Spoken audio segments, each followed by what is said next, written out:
I think we had an exchange like a year ago where you shared with me some of your story. It's truly horrific and never should have happened, right?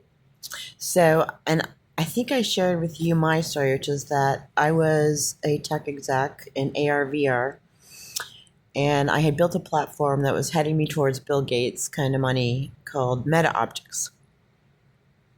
I went to South Africa, partly to raise money for the platform. And while I was there, um, I was drugged. I drank a Coke in a hotel lobby, and next thing I know, I'm in Camden, Maine. And there I was held for 2.5 years and sex trafficked by Ethan Shaw. I had had a brief affair with him many years before. He had told me he was a criminal, and I had actually gone to the FBI about him. But while I was there, he tried to frame me with the help of the DA as stalking him, even though I was clearly the victim of horrific um, crime. But I was being tortured, horrifically, physically, and sexually tortured. And I still have scars on my body. I have a brand on my back.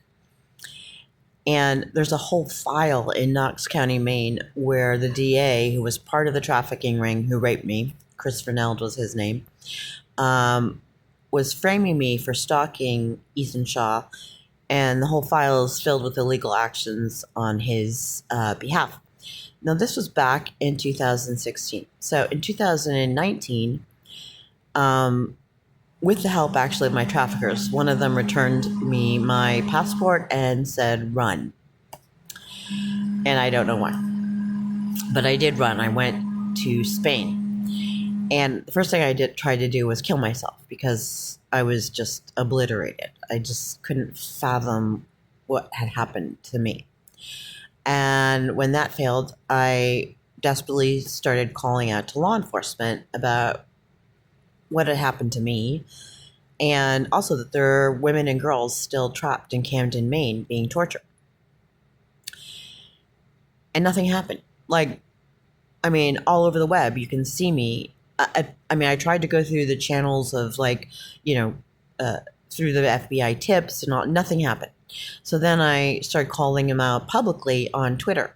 Still nothing happened. You can go online and Jody Schiller US, my Twitter account, see there's 4,000 posts with me calling out to law enforcement of every kind saying, I've been trafficked. I'm a victim. Help me.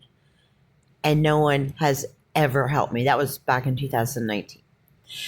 Eventually, I went all the way to the president because I'm like, does anyone protect U.S. citizens in the United States? And apparently, no. No, they don't. Law enforcement is using women's own money to annihilate us.